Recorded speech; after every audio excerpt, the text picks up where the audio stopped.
উৎকমত নাই আৰু সংগঠন মানে ইমান মানে বেছি হ'লে এই ব্ৰিটিছে ডিভাইড এণ্ড ৰুল পলিচি বুলি কৈছিলে, এটা ডিভাইড এণ্ড ৰুল পলিচি, অৰ্থাৎ টকা যায় তাৰ পৰা তোমালোকে এটা অংশ পাবা। তোমালোকে জেনেৰেল বুলি কোনো পদ্ধতি তাত পইচা দিয়া নহয়, ট্ৰাইবেল বুলিয়ে পইচা দিয়া হয়। যে কি নহওক আমি সেইবোৰ কথা বাদ দিলোঁ। এতিয়া কথা হ'ল যিহেতু 22 তাৰিখৰ দিনাখন যিটো আমাৰ জাগৰণ হ'ব, এইটো আটা চোলা কেনেকৈ যাব? মই এইটো ক'বলৈ বিচৰা নাই। আটা চোলাই আঁচু কৰিব লাগিব, আঁচু লাই আটা চু কৰিব লাগিব। এইটো কাৰণে কৰিব লাগিব, আমাৰ উপভোক্তা বক্তাসকল কৈ গৈছে এইটো কাৰণে কৰিব লাগিব। কাৰণ আমি যেতিয়া মই পঢ়ি আছোঁ, যেতিয়া মই জাতীয় সংগঠনৰ কাৰণে মই তেতিয়া আছোঁ, মই দেশখন গৈ পঢ়ি আছোঁ, তেতিয়া মই আছোঁ কৰিছোঁ, ডাঙৰ কথা নহয়। সকলো পাৰিম বুলি ভাবিছেনে? যদি হয় মই সকলো কওকচোন, কৰিব পাৰিম বুলি ভাবিছেনে? কওকচোন।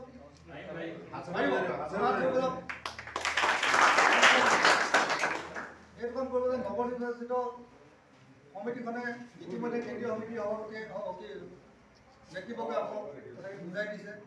আমি উপদেষ্টা মন্ত্ৰীসকলেও ঠিক কৰি দিছে।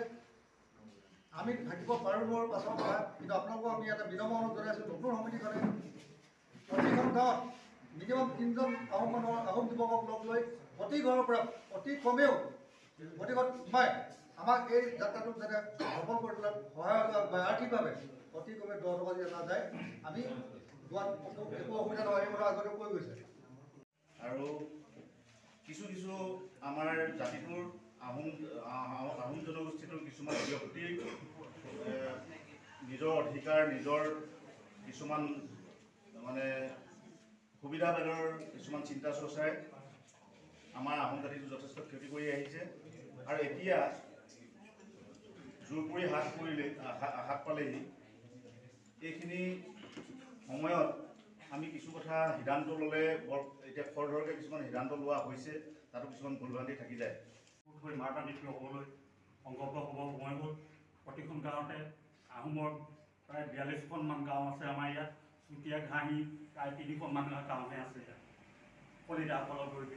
গতিকে আমি যদি এই সম্পৰ্কত যদি মাৰপান যদি থিয় হৈ যদি ওলাই যদি নাহোঁ, অহা 22 তাৰিখৰ কাৰ্যকলাপত ভোট সমদলত ইয়াৰ পৰা অংশীদাৰ যিসকলে আহিছে প্ৰতিজনে যদি 2-4জনক যদি আগবঢ়াই লৈ যায়, নিশ্চয় ভোট সমদলটো 10,000তকৈ বহুত বেছি মানুহ উপস্থিত হ'ব। আৰু এইখিনিতে মই কৈ যোৱা যে যোৱা ধেমাজি হেৰিত মই মাত্ৰ অচ্যুত বুঢ়াগোহাঁইয়ে মই পাইছোঁ, হিৰাবাৰ পৰা কোনো ইয়াত যোৱা নাছিল। আমি টাইপাৰ পৰা 22জন মানুহ ইয়াৰ পৰা গৈছিলোঁ। পলৌ সংঘৰ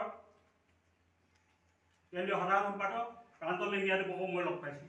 গতিকেলৈ সকলোৱে আগবাঢ়ি আহি ইয়াত সহযোগ কৰক আৰু সহযোগিতা আগবঢ়াবলৈ সকলোকে মই